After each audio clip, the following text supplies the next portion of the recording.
Pernah terjadi, kurang lebih terjadi tahun 17-18 Hijriah, di zaman kekuasaan Amir Mu'minin Umar bin Khattab radhiyallahu anhu, dikenal dengan tahun Amwas. Jadi wabah yang terkenal di wilayah Amwas, ya.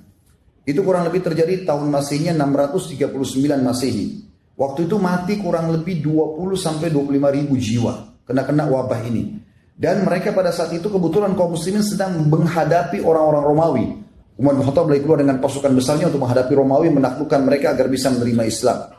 Dan pada saat itu, pada saat Umar bin Khattab lalu mau masuk ke dalam sebuah lokasi, ternyata di sana ada informasi yang sampai kepada beliau, ada wabah taun, ada wabah yang mematikan di dalam ini. Maka Umar bin Khattab menahan seluruh pasukannya. Lalu bermusyawarah dengan sahabat-sahabat dari Muhajirin, dari Ansar, orang-orang yang dianggap senior. Kira-kira apa yang harus kita lakukan? Masukkah? Baru kita tawakal kepada Allah? Kena ya sudah, nggak kena ya sudah? Atau kita nggak masuk lalu kita dianggap lari dari takdirnya Allah? Kesimpulannya teman-teman sekalian, pada saat itu ada dua orang sahabat, Abu Ubaidah bin Jarrah radhiyallahu anhu, sahabat Nabi yang mulia, juga Mu'adz bin Jabal, berkata, wahai Amir Mu'minin, apakah anda lari dari takdirnya Allah? Udah masuk aja, tawakal. Lalu Umar bin Khattab menjawab, mengatakan, wahai Abu Ubaidah, kalau seandainya bukan kau yang ucapkan, artinya sayang kalau kau sampai ucapkan itu, sebenarnya kau harus berilmu. Lalu kata Umar, bagaimana kalau seandainya kau punya gembalaan? Lalu ada dua buah lembah, satu lembahnya itu tidak ada tanamannya, yang satu ada tanamannya. Kira-kira yang mana kau akan bawa gembalaanmu? Ke tanah tandus lalu kau katakan tawakal Allah, atau ke tanah yang ada tumbuh-tumbuhannya? Lalu kata Umar, saya tidak akan masuk. Abu Ubaidah pun tetap ngotot, dia masuk, salaman sama Umar bin Khattab, akhirnya sama Mu'adz bin Jabal masuk dan terbunuh dengan wabah tersebut.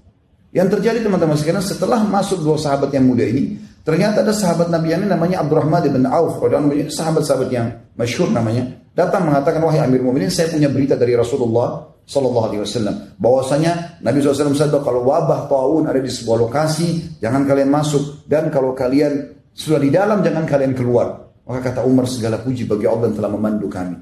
Oleh karena itu, isolasi ini sangat positif.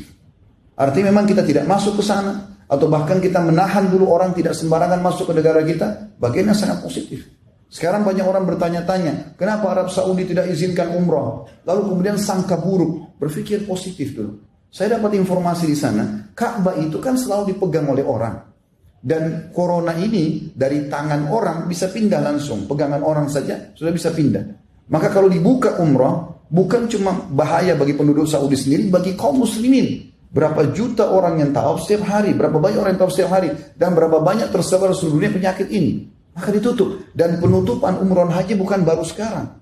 Sudah dalam sejarah Islam beberapa kali terjadi umrah haji tertutup. Tapi hal-hal terjadi karena peperangan, ada karena peribut antara kekuasaan dan segala macam hal. Dan ini bukan hal yang baru. Apalagi ini hanya sementara waktu saja. Demi maslahat semuanya. Dan ini ada dalam syariat kita. Oleh karena teman-teman yang tidak punya ilmu jangan banyak berbicara. Akhirnya mendapatkan dosa. Apalagi bahasanya, kenapa pemerintah Saudi? Berarti satu Saudi disalahkan. Berapa banyak orang yang Anda harus minta maaf dengan masalah ini? Maka harus hati-hati dengan lisan. Apalagi kalau tidak punya ilmu. Ini berbahaya.